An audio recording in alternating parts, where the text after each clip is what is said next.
Queremos mais uma vez saudar a todos e dar graças a Deus por mais esta oportunidade que nos dá de nos juntarmos, mesmo se à distância, para a maioria dos que estão connosco, mas sobretudo estamos juntos em redor da palavra de Deus e do seu estudo e, claro, também na presença do Espírito Santo, que nós pedimos a Deus, aliás, que esteja connosco aqui neste momento e que inspire este momento de estudo da sua palavra.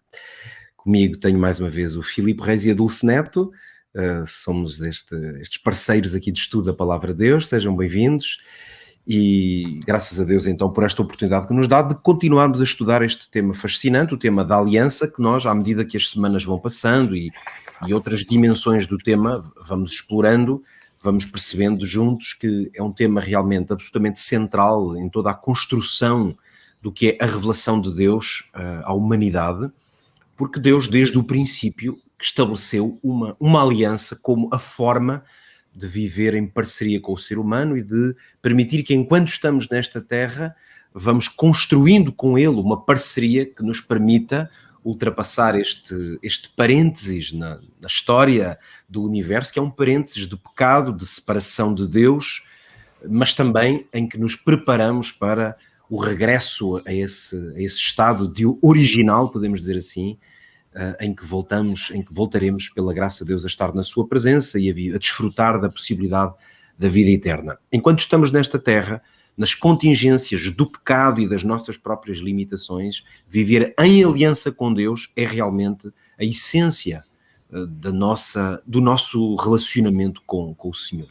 E é por isso que é interessante, através da Bíblia, ao longo mesmo da história do povo de Deus, nós vamos descobrindo novas dimensões desta aliança. Hoje vamos falar aqui sobre um tema que nós tivemos a oportunidade de estudar ao longo dos últimos dias, da semana que passou, e vamos focar-nos num tema que num ou noutro momento até já fomos dando aqui um ou outro comentário, mas que hoje vamos focar. A lei, o papel da lei ou o lugar da lei na aliança com Deus. E acredito que este será um dos temas muito importantes juntarmos a esta grande reflexão sobre aliança, para podermos ter a oportunidade de esclarecer bem qual é o papel da aliança, o que é que a lei, da lei na aliança, o que é que a lei não pode fazer, mas realmente como ela foi uma proposta de Deus, como parte desta lógica de sociedade e parceria com ele. Então vamos falar sobre lei na aliança. Eu vou talvez hoje pedir à Dulce que ela possa abrir aqui as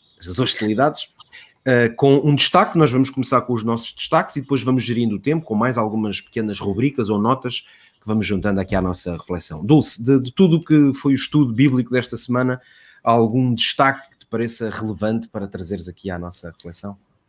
Sim, muito pegando numa ideia já expressa aqui na semana passada de que Deus liberta.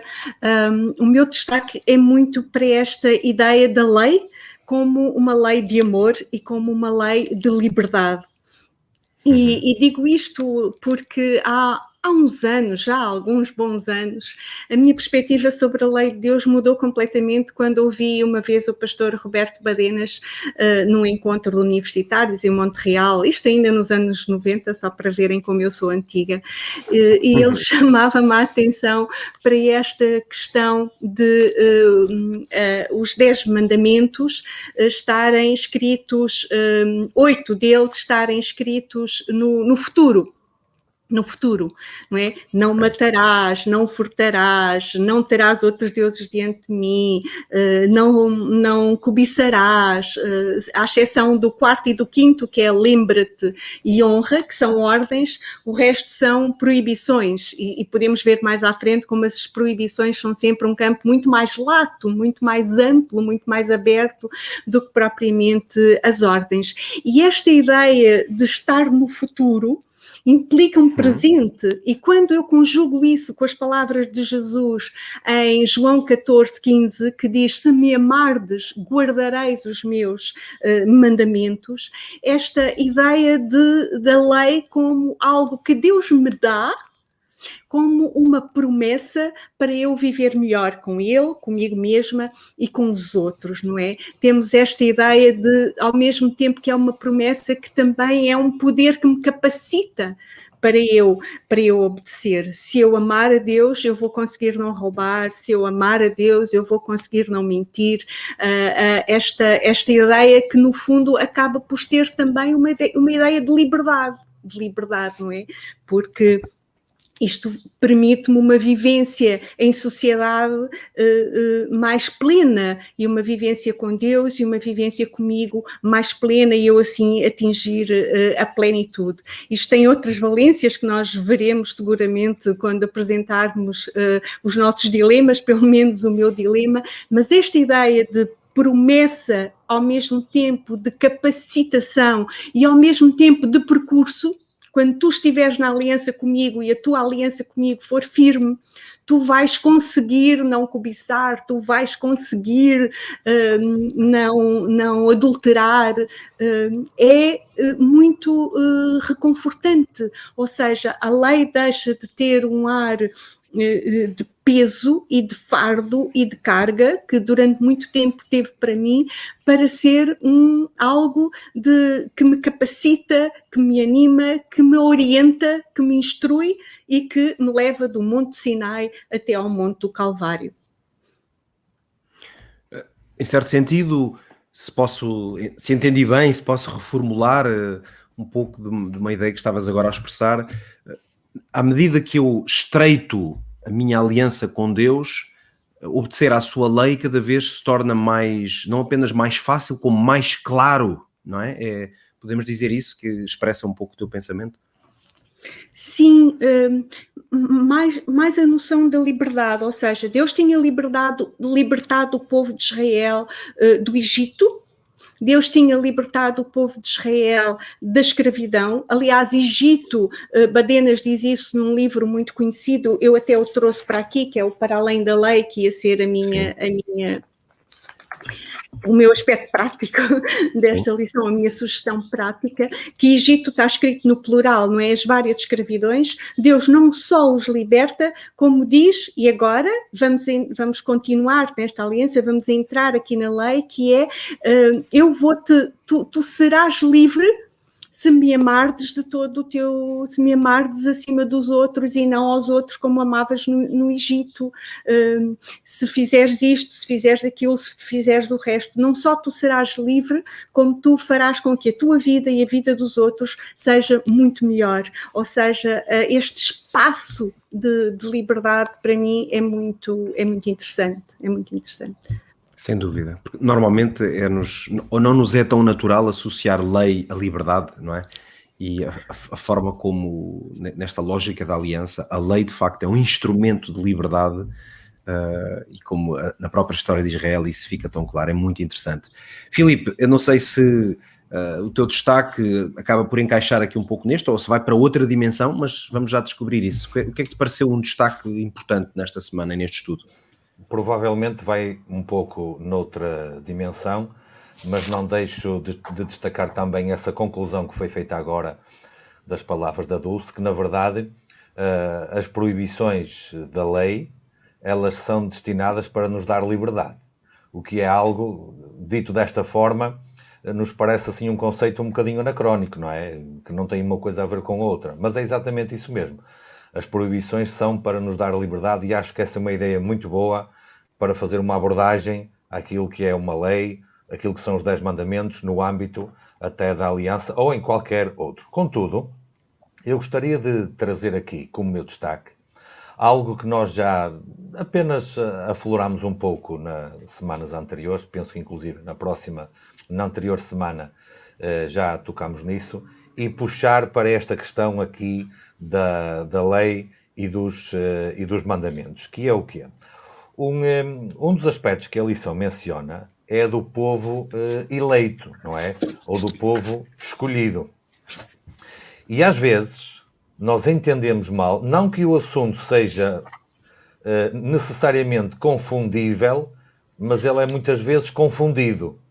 E é confundido com o quê? Bom, esta questão da eleição tem a ver com alguma exclusividade para efeitos de salvação. E alguém estará a perguntar, mas o que é que isso tem necessariamente a ver com a lei e com os 10 mandamentos em particular? Então vamos apenas em 2 pontos para eu me tentar explicar.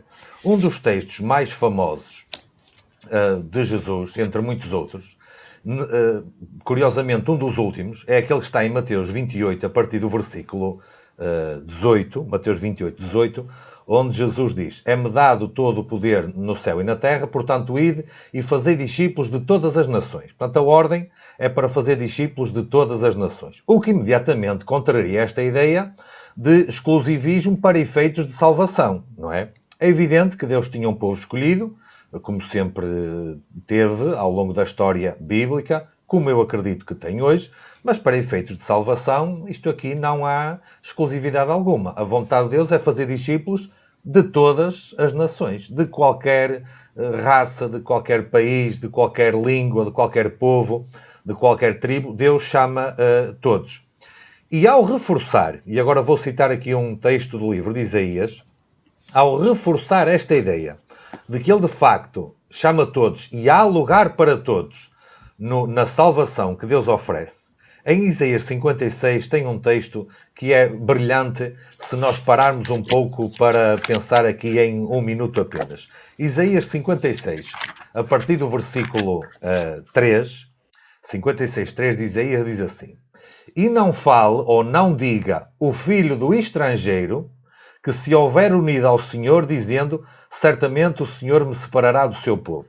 Portanto, aquilo que a Bíblia está a dizer é, o filho do estrangeiro, aqueles que não são da tal nação escolhida, os gentios, os goim, como é a palavra normalmente usada na Bíblia, não diga, o Senhor não me vai dar lugar entre o seu povo. Nem tampouco diga o eunuco, eu sou uma árvore seca. E porquê? Versículo 4. Porque assim diz o Senhor a respeito dos eunucos que guardam os meus sábados. Olha que interessante aqui. Quando o Senhor vai explicar por que razão é que há lugar para todos, porque Ele quer receber todos, o filho do estrangeiro, porque o Evangelho é para pregar a todas as nações, quando Ele vai explicar, Ele menciona aqui os que guardam o sábado. Nós falaremos do sábado mais em detalhe na próxima semana, mas imediatamente aqui, o facto de invocar o sábado atira-nos para onde? Atira-nos para a lei dos 10 mandamentos, como é evidente. Portanto, assim diz o Senhor a respeito dos eunucos que guardam os meus sábados e escolhem aquilo em que eu me agrado. O que é aquilo em que o Senhor se agrada? No cumprir dos seus mandamentos. E eles o fazem porque escolhem fazê-lo. Não porque, estou obrigado por Deus e vou ter um castigo se não o fizer. Pode obedecer por essa razão, mas não é a melhor de todas. Porque escolhem. E agora vejam como é que termina este texto. E abraçam a minha aliança. Ora, aqui no versículo, nós temos aqui estes conceitos todos no âmbito do estudo deste trimestre. Mais à frente, o texto que eu gostaria de destacar é entre o versículo 3 e o 8, mas eu vou passar já para o 6 para terminar por aqui esta primeira parte.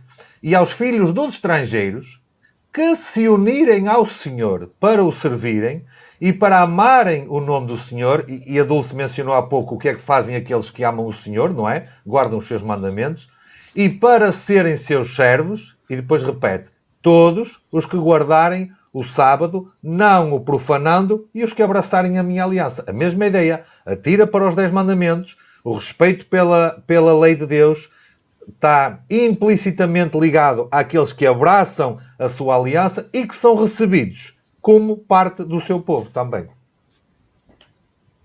Sem dúvida, muito interessante. Como esta ideia na Bíblia de que a lei e os mandamentos, e aqui vimos o exemplo do sábado, de facto não são coisas que estão fora do debate da aliança, na verdade elas estão no coração do que é essa lógica da aliança com Deus.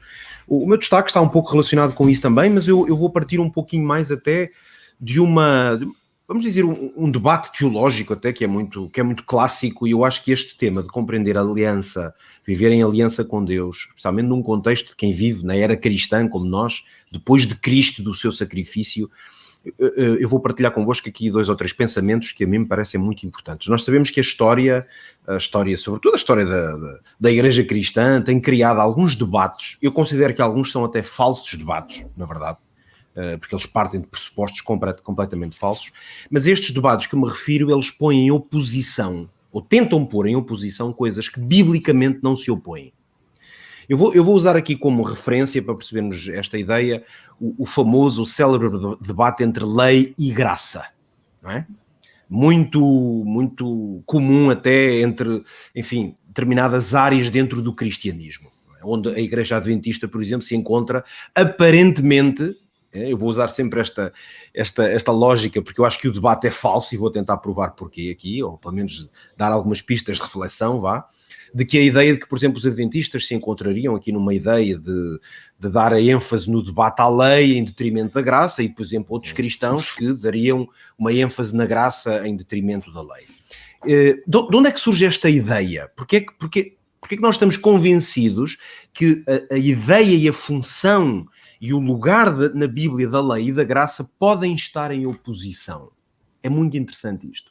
A compreensão, no fundo, que tem sido transmitida ao longo do tempo é de que a graça seria como que uma etapa, vamos dizer assim, na história da aliança ou do relacionamento com Deus, que retiraria, digamos, a força ou até a necessidade da lei. E é aqui que nós temos que compreender que há um conjunto de razões muito válidas e lógicas para nós estarmos claros de que esta oposição é absolutamente falsa.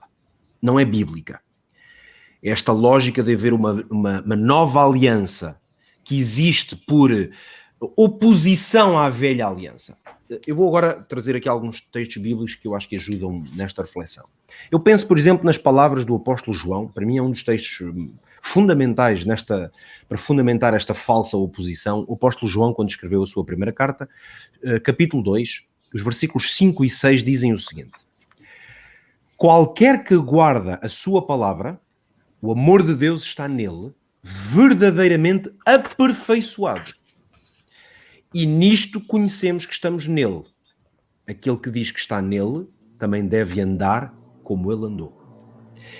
Eu acho este texto sublime porque mesmo se ele não precisa de usar os termos e a dicotomia entre lei e graça, na verdade este texto mostra que uma pessoa que está em Cristo e que conhece a Cristo, portanto vive debaixo dos méritos daquilo que Cristo veio fazer, na verdade essa pessoa já tem um padrão no qual caminhar. E esse padrão é andar como ele andou. Portanto, andar como Cristo andou é o mesmo que dizer que eu tenho uma referência de escolha, de comportamento, de vida. Referência ou padrão é, na essência, o papel, o lugar de uma lei. Porque uma lei dá-me referências e padrões que me ajudam a mim, em termos práticos, a fazer escolhas. Por isso é que, em pleno Novo Testamento, o apóstolo Tiago, o que é que diz? Qualquer que guardar toda a lei e tropeçar em um só ponto, tornou-se culpado de todos. O conceito é sempre o mesmo. É a ideia de que o crente que vive na graça, que vive num caminhar com Cristo e, portanto, que a sua aliança com Deus dá-se através de Cristo, porque é lógico que a Bíblia, o apóstolo Paulo, não é, diz que Cristo veio para reconciliar o mundo, não é, Deus com o mundo. Essa reconciliação dá-se através de Cristo. E Cristo foi um exímio cumpridor da lei.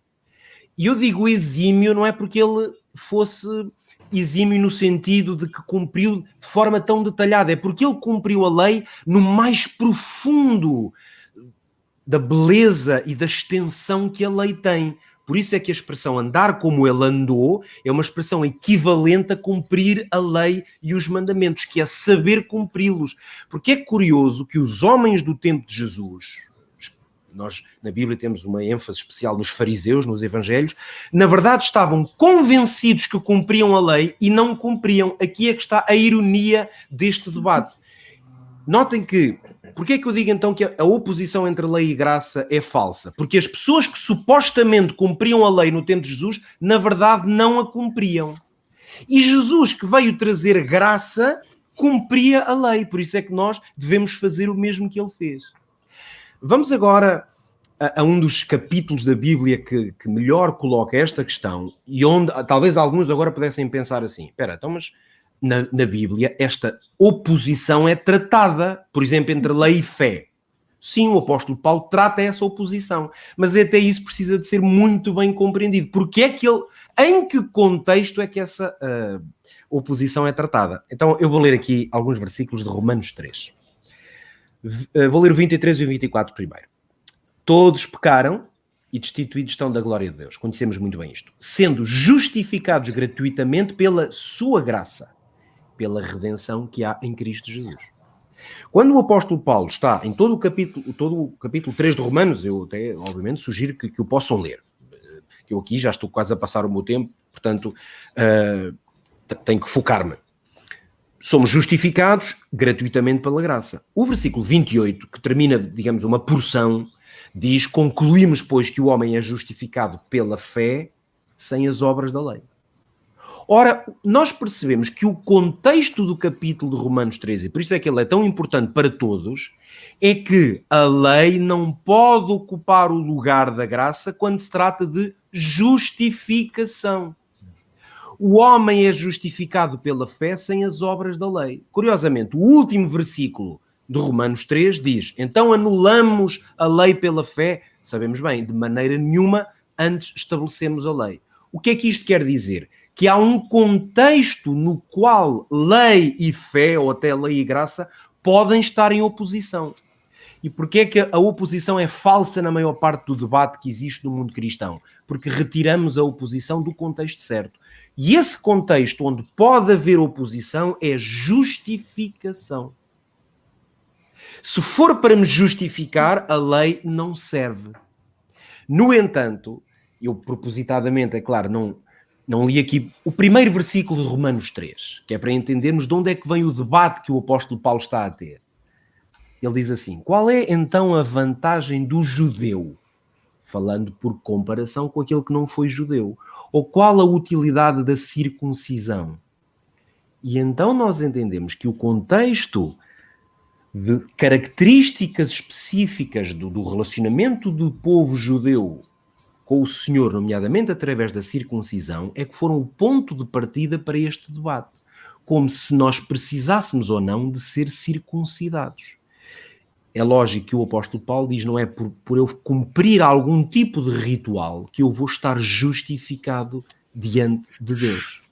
Esta lógica realmente é muito importante, porque se o contexto então for a justificação, esta oposição existe e precisa de ser esclarecida. No entanto, se o contexto for a aliança, e agora eu venho, claro, chegar à conclusão, se o contexto for a aliança com Deus, então está claro, aqueles versículos que eu li, do apóstolo João, do apóstolo Tiago, ou mesmo há bocadinho, já aqui foi citado, quando Jesus dizia: se me amais, guardareis os meus mandamentos. Porque viver em aliança pressupõe escolher a vontade de Deus. A lógica da aliança é que eu ando de acordo com o padrão e a ordenação de vida que o Senhor estabeleceu. Aqui uma boa metáfora, penso eu, disto poderia ser pensarmos no casamento, não é? Reparem, se eu pensar o seguinte: eu estou casado, faço este ano 20 anos de casamento.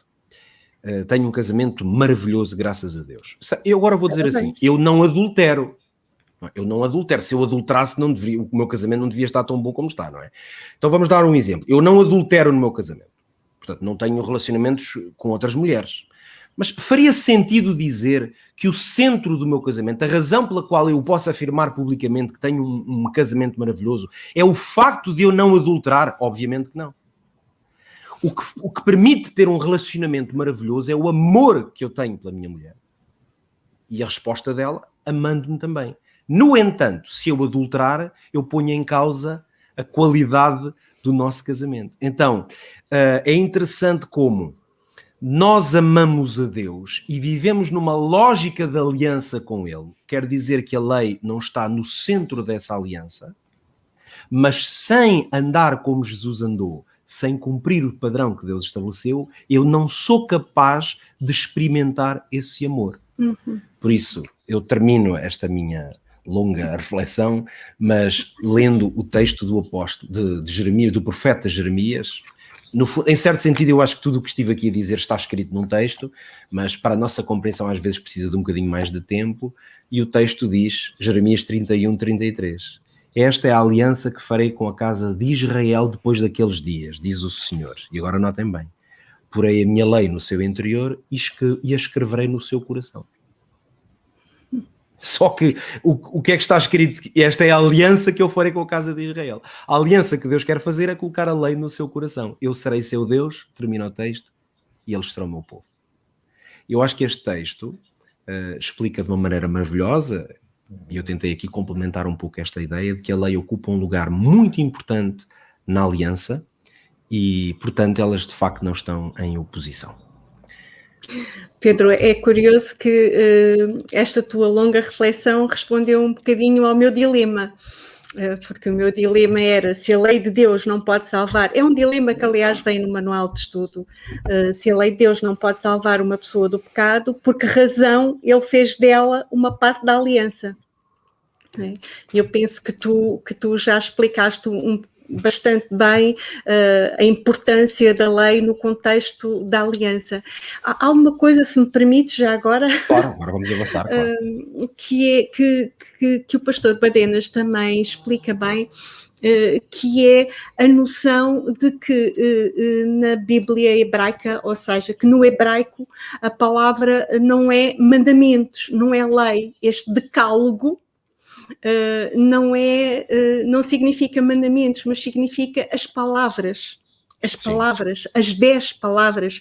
Curiosamente, 10, como na criação também, Deus fala 10 vezes que isto foi muito bom. Isto porque tu no início estavas a falar da criação e agora eu lembrei-me. Esta ideia da palavra não é só uma curiosidade aqui intelectual que torna as coisas interessantes, não.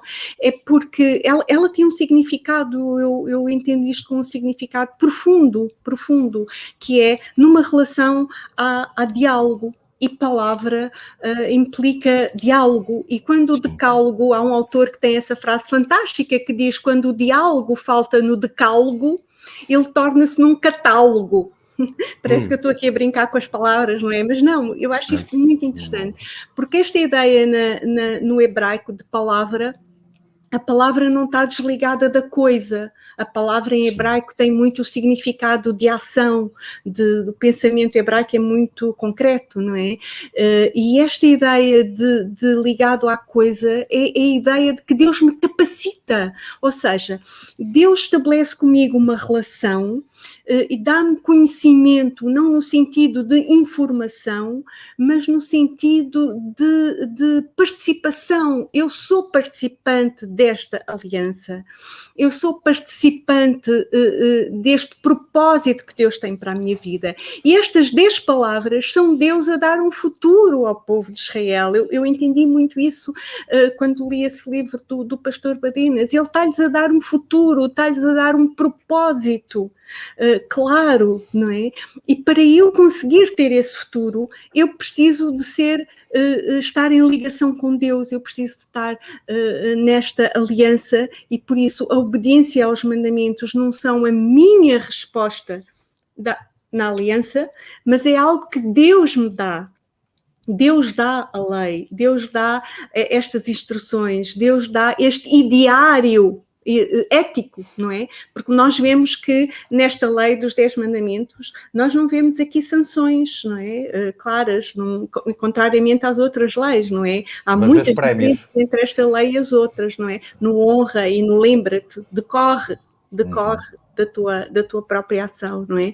Mas é uma lei completamente diferente. Isto, por alguma razão, os grandes princípios desta lei ainda existem nos nossos dias, nas leis humanas, não é? Não matarás, ou não furtarás, etc, etc. Algumas, outras não é?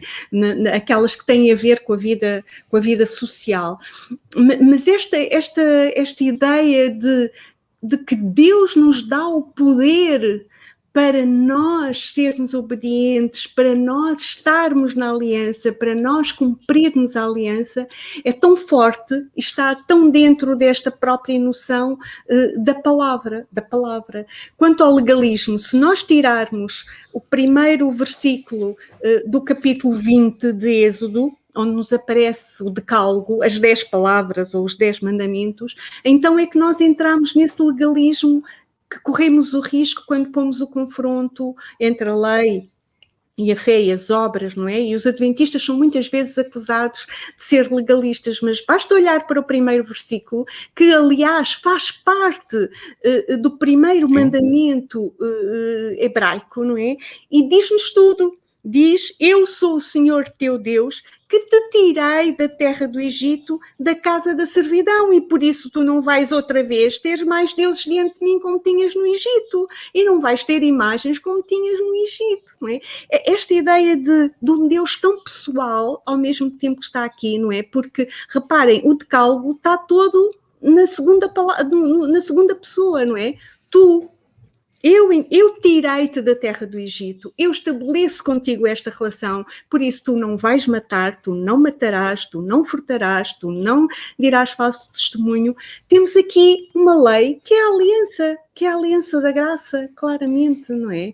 Acho que às vezes o nosso conceito de lei humano é que nos leva a deturpar muito do que aqui está dito, na verdade. Desculpem, já falei demais. Ora, esse contexto realmente é muito interessante. Filipe. Talvez eu possa acrescentar aqui 2 ou 3 ideias ao muito e rico que foi dito, apenas e só para fortalecer exatamente essas mesmas ideias que foram apresentadas. Façamos aqui um raciocínio rápido. Quando nós, humanidade, não é? Estávamos lá no Jardim do Éden, Adão e Eva, nós não precisávamos de graça. O que é que garantia a perpetuidade e a manutenção da nossa vida? A obediência à lei. Não a lei em si, mas a obediência à lei. A ligação a Deus. Através da obediência que tinha sido dada à lei, que havia apenas algo que não podíamos fazer, isto numa explicação muito simplista, não é? Como é evidente, e que nós acabámos por fazer isso, nós, humanidade. A partir desse momento... Isto só para esclarecer, enquanto eles não comessem daquele fruto, teriam vida. Teriam vida porque estavam a obedecer à lei. Pronto, é mesmo assim. Agora, a partir do momento em que houve uma... Eu não diria que era porque estavam a obedecer à lei, é porque estavam a pôr a vontade de Deus, a vontade deles estava em ligação com a vontade de Deus, não é?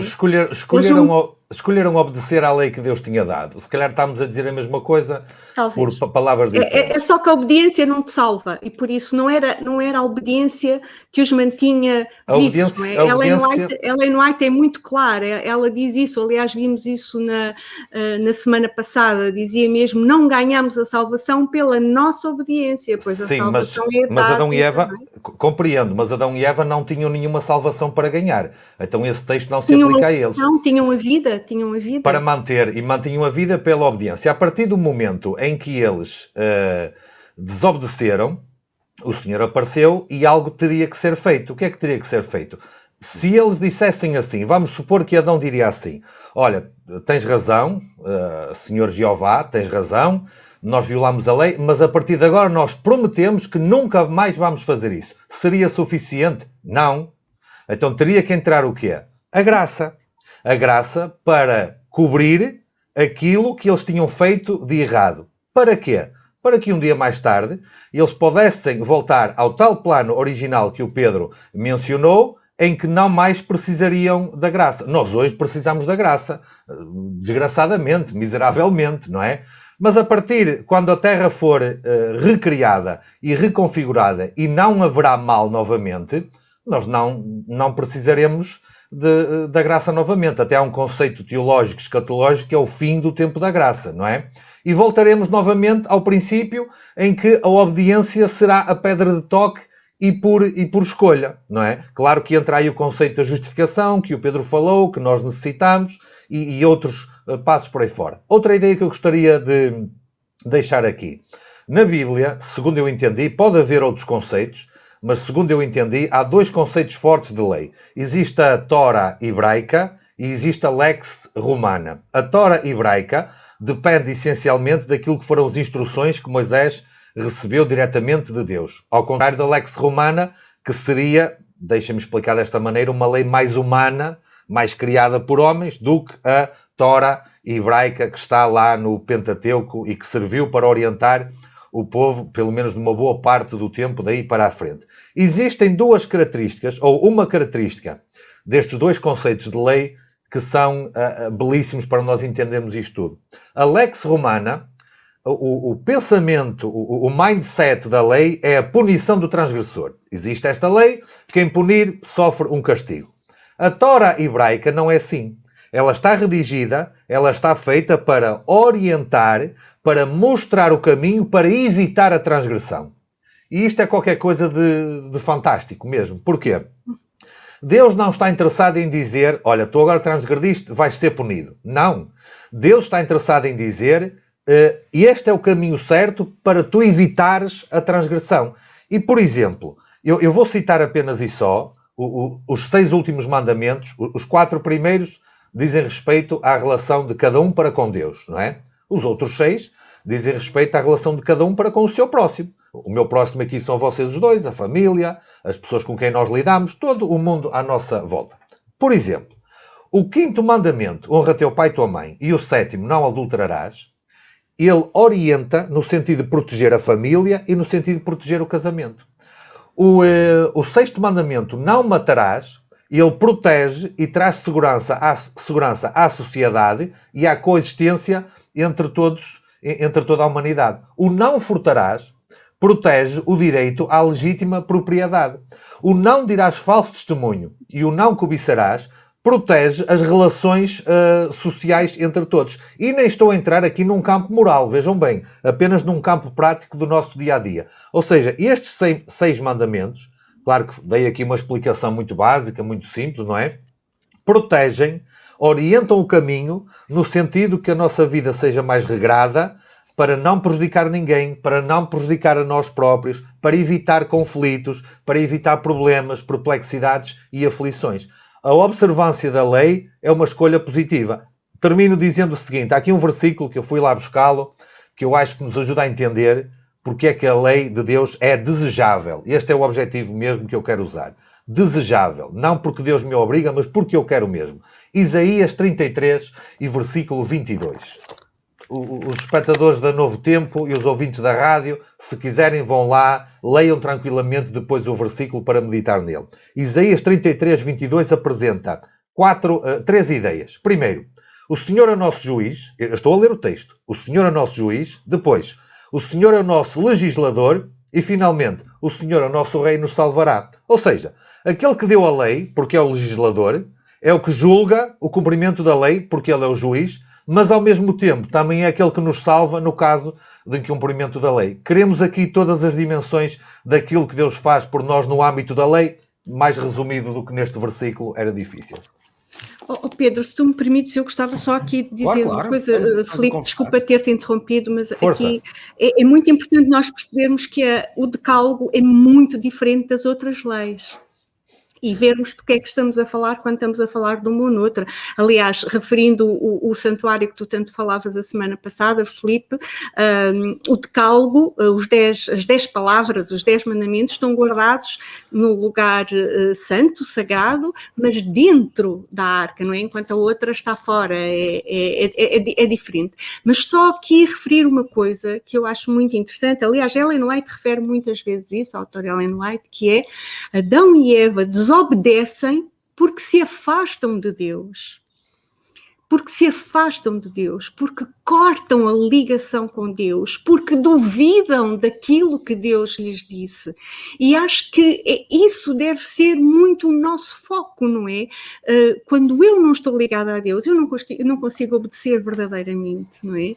Porque Deus tinha-lhes dito que só havia uma proibição, apenas uma, tudo o resto lhes era permitido, e eles permitem que a dúvida criada pela serpente faça o seu caminho dentro deles, e por isso eles desobedecem, mas eles obedecem por isso, porque primeiro duvidam de Deus, porque primeiro afastam-se de Deus, e eu acho que isto é muito importante, nós não perdermos isto de vista, não é? Que não é a obediência que nos mantém salvos, que não é a obediência que nos mantém vivos, mas é a ligação à fonte da vida. Desculpa, sim, certamente, porque Deus é a fonte da vida, portanto, só fora dele é que não há vida, não é?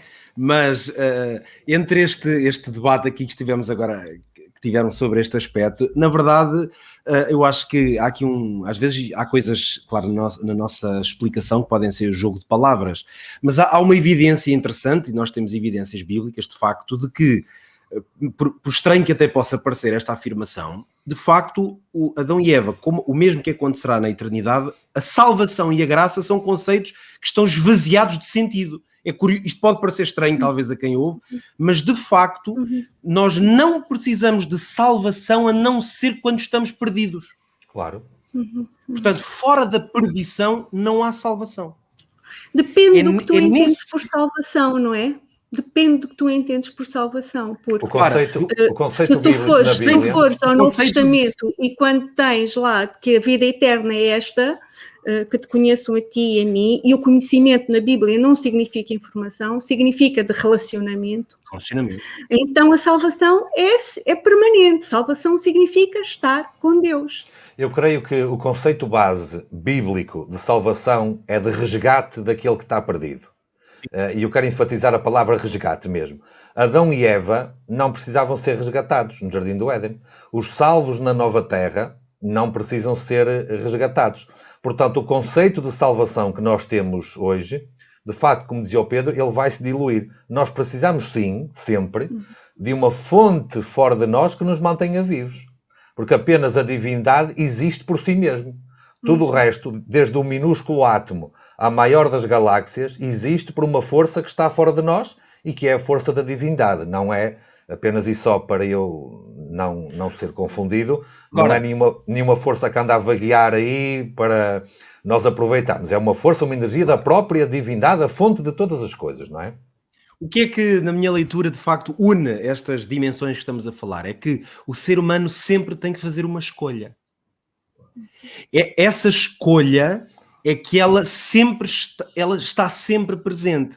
Reparem que no Éden, a escolha, e é claro que isto foi uma forma pedagógica, ou foi uma escolha também do próprio Deus, mas a verdade é que o sentido de escolha está configurado nas árvores, as duas árvores. Ou seja, enquanto Adão e Eva tivessem acesso à árvore da vida, teriam vida eterna, não é? Mas é providenciada por Deus.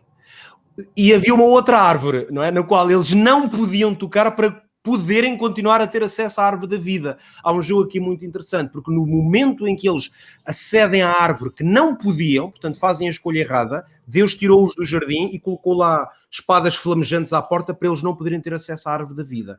Uma escolha impossibilita a outra. E é neste sentido que nós podemos dizer que a lei, ela cumpre um papel essencial na lógica da aliança com Deus, porque quando eu quero viver em harmonia com Deus, e nessa lógica, obviamente, de relação pessoal com Deus, eu não quero nada que Ele não queira. E esta lógica de não desejar o que Deus não deseja é uma luta que só Deus é que nos vai libertar dela. A salvação, na verdade, vai retirar-nos essa luta. Eu não vou nunca desejar outra coisa que Deus não deseje.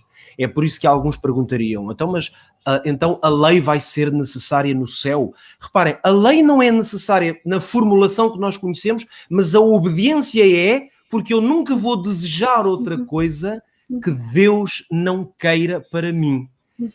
Isto representa, se quiserem, na minha formulação, uma forma de conciliar mais uma vez, uma aparente contradição entre lógicas que, na verdade, refletem esta ideia. Temos que terminar. Querem deixar uma palavrinha? 30 segundos a cada um, se quiserem deixar um pensamento final. Eu queria recomendar mesmo muito a leitura deste livro. Muito bem. Para além da lei, e esta ideia de que a lei faz parte da aliança é uma coisa muito pessoal, que é algo que Deus faz comigo e que abrange tudo. Nós vemos isso em Jesus, abrange o que nós pensamos, o que nós fazemos e o que nós falamos. É verdade. Eu vou terminar com um texto que acredito que seja conhecido, se calhar da maioria que está a ouvir, e que está em Eclesiastes 12:13, e que diz, Eclesiastes 12:13, de tudo o que se tem ouvido, o fim é. Ou seja, depois de todas as considerações, a conclusão é, teme a Deus e guarda os seus mandamentos. Porquê? Porque isto é o dever de todo homem. Claro que por escolha, não por obrigação, mas qual é o dever de todo homem? Temer a Deus e guardar os seus mandamentos.